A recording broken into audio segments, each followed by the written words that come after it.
guys, welcome to the channel. This is one of those videos which I'm going to be teaching you guys a few things. We're going to be working on this.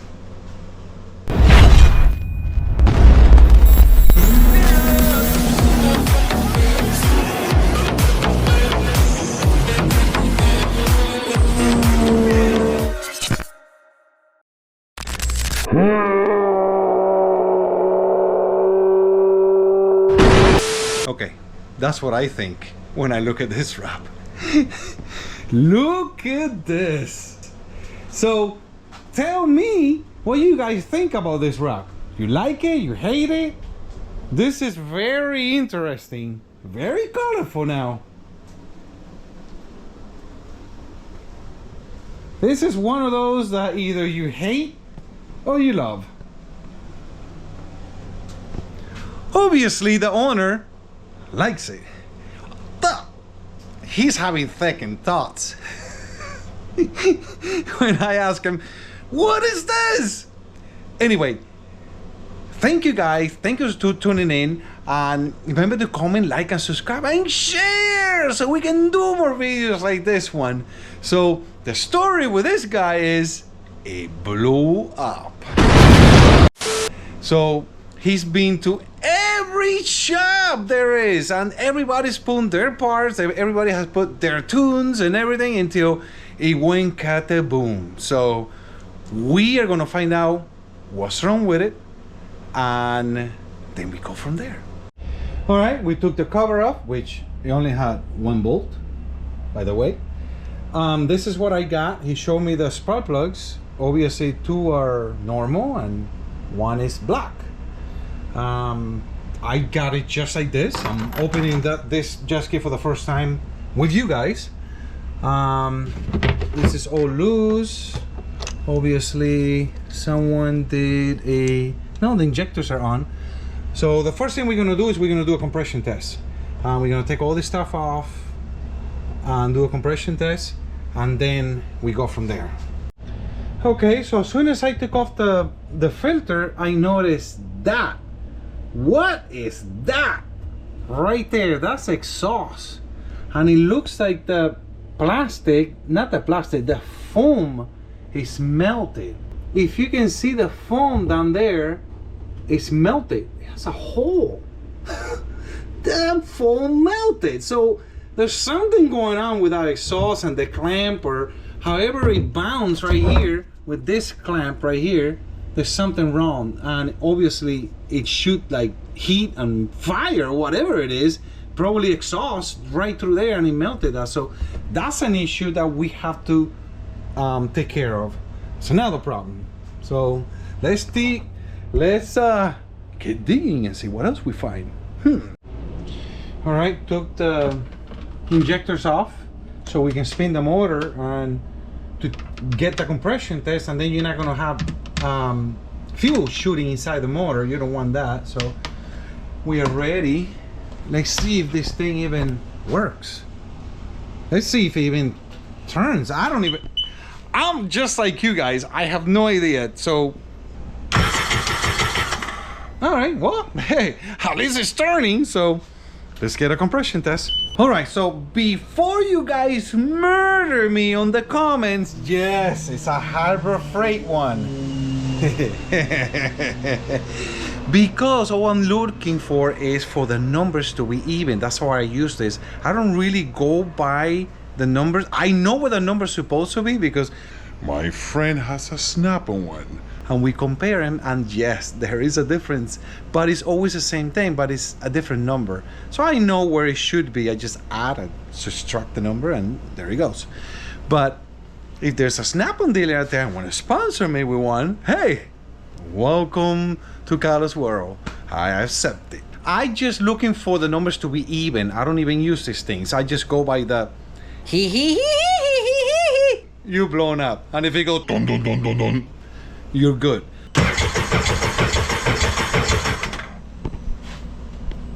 Uh-oh. Fucking Harbor Freight. All right, so we got about 85 on that one. All right, so here we go with the second one. See what we get.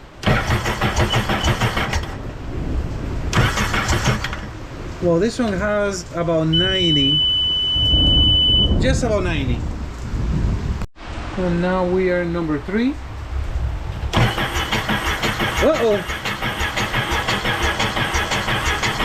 Well, I think we have a problem there. 0. All right, so I can't wait until I take it out and take it apart and let's see what happened. I have an idea what's going on here. This jet ski pretty much got everything. Got the intake brace, it got the ribbon delete, it has a spacer on the supercharger, so that means it has a big supercharger, got a fizzle in the quarter, so pretty much everything. And there's no Y band on it. So this thing was never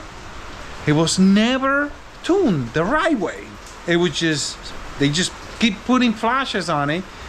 And I always said, when you put a cam or a supercharger, a bigger supercharger, you have to tune.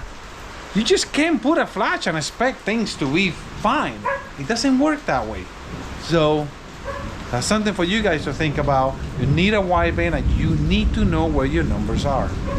And it usually between 11.9 to 12.1. That's where I like it. That's safe. You can be in it a little bit, but now you're asking for trouble. So let's get going and let's get this motor out. All right, so we took the exhaust off and voila. Look at this. They put it wrong. It was only touching right here and it was completely open like that. So when they put this clamp on, it was, I guess it was on the outside. I mean, I can't see, it was not sealing at all. And as you can see, it made a hole. It almost catch on fire. It did catch on fire at one point. So this is crazy. Look at that hole. And how it's black right there. That's crazy. Well, that's what you get when you don't know what you're doing. All right, took out the supercharger. It's good. There's no metal, there's nothing. The clutches are good. The bearings feel really nice. The shaft looks really nice. We don't have to replace none of this. And the wiring looks nice. Got a 4-blade. And the bearing is really nice. And we are ready to take the motor out. Got everything off of it. It's already loose. So let's take it out. Alright, so we'll check the motor mounts. If you can stick this under it, they're no good. These are still brand new. Usually you can stick the screwdriver right under them. Yeah, these are good.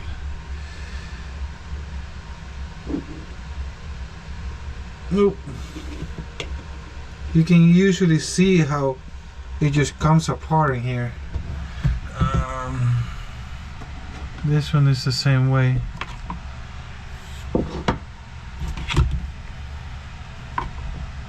Yeah, no, they're good. Just, just to check, you do a job like this, it's such a big job and they are there. It's so easy now. If they need to be replaced, this is the time to replace them. So we got the motor out. The motor doesn't look too bad. At least there's not a rut coming out of the side. They usually come out on this side here. The exhaust is broken. That usually happens with running lean. When the motor's running lean, they usually just there's a lot of heat here and it'll break. So that's I seen it a lot with flashes that are completely lean. So I think that's what happened to this motor. But other than that, the motor looks pretty good. It looks like it was replaced already. Hey, maybe that's why it looks so good. 2019 and all the paint is here. Maybe this motor was replaced already.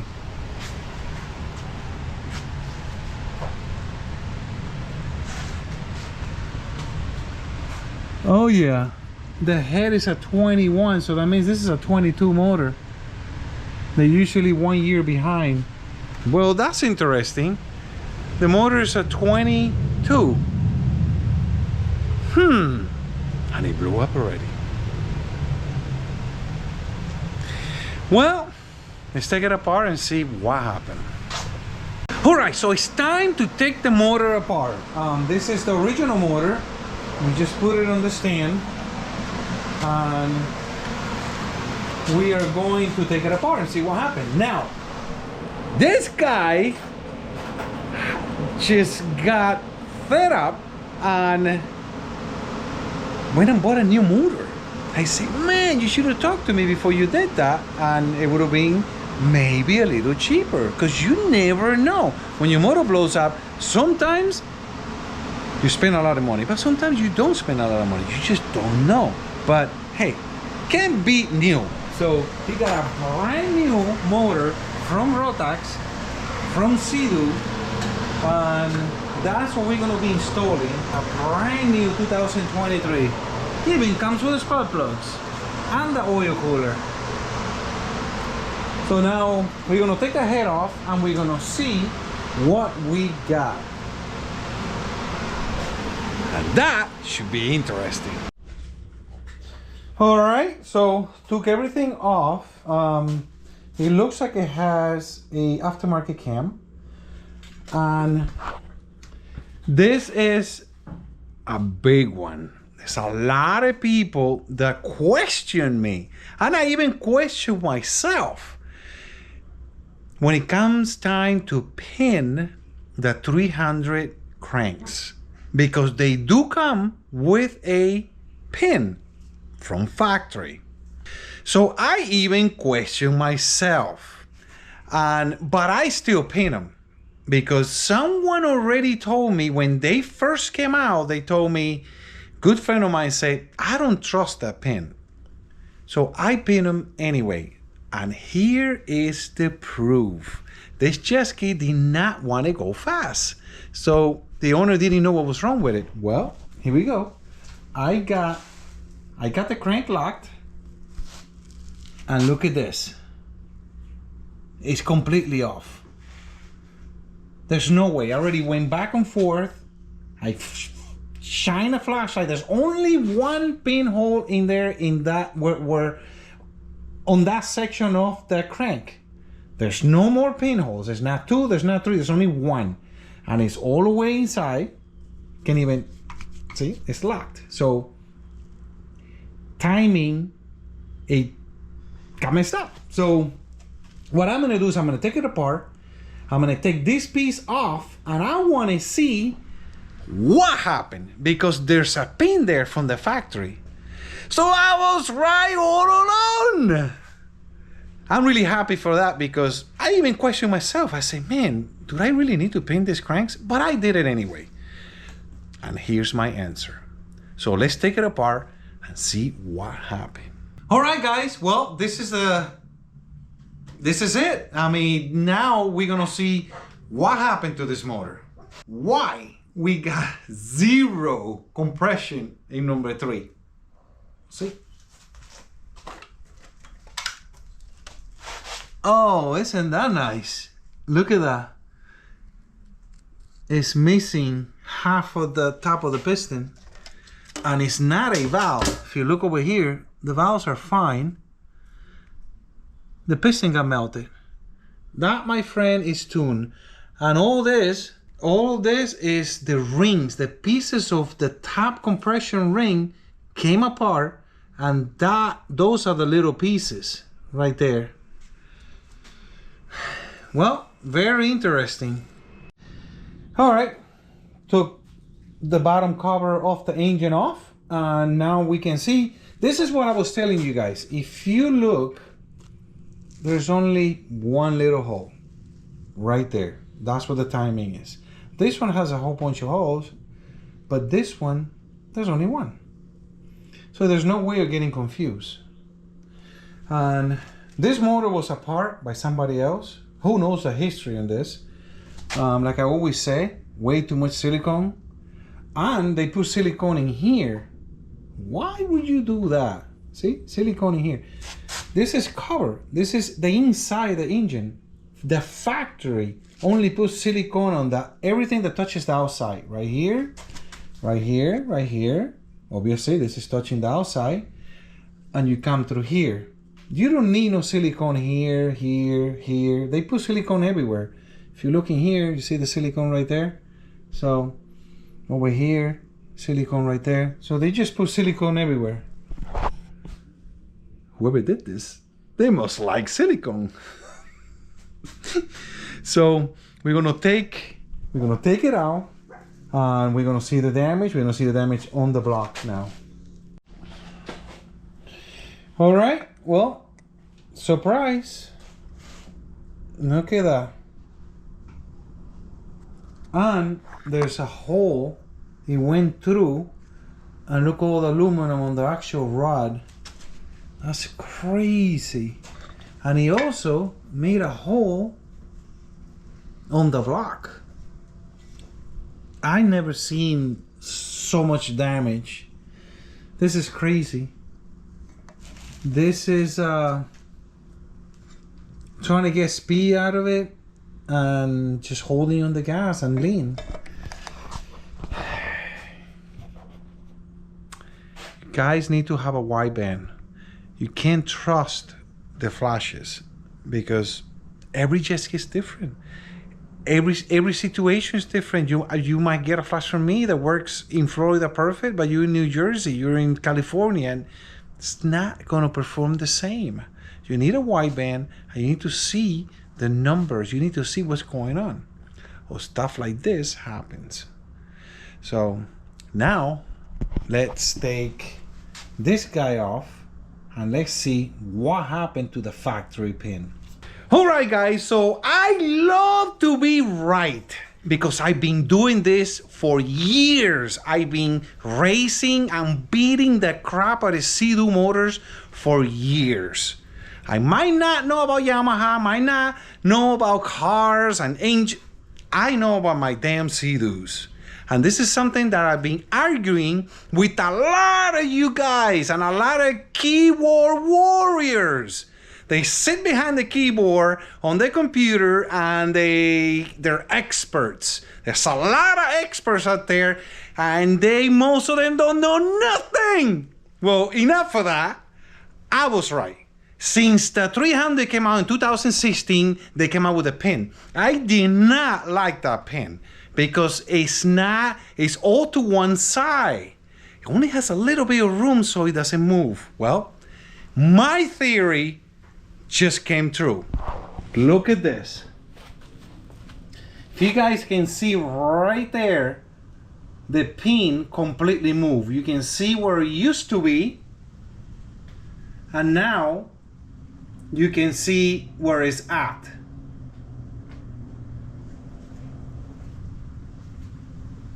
So that's my theory. Those pins are for just stock. If the jet ski is stock, it's great. If the jet ski is modified, like this jet ski used to be, like the jet skis I built, you have to put a real pin, a real professional that will make the hole between the two metals. The problem is it's very hard. The gear and the crank is two different metal at two different hardness. So for you to make a hole is very difficult. You gotta know what you're doing. And I got just the right people and they know what they're doing. So I always pin all my cranks when I do a big build. And that is why. All right, guys, so we just finished tearing down this motor. This is the new engine. And that will be another episode. And remember, guys, to comment, like, and subscribe. And let's share so we can grow this channel, so we can do more videos like this one. So I hope you guys learn a few things from my videos, because that is my goal, to show you guys a few tricks and tips so you guys can ride your jet ski with no worries. So I'll see you guys on the next episode.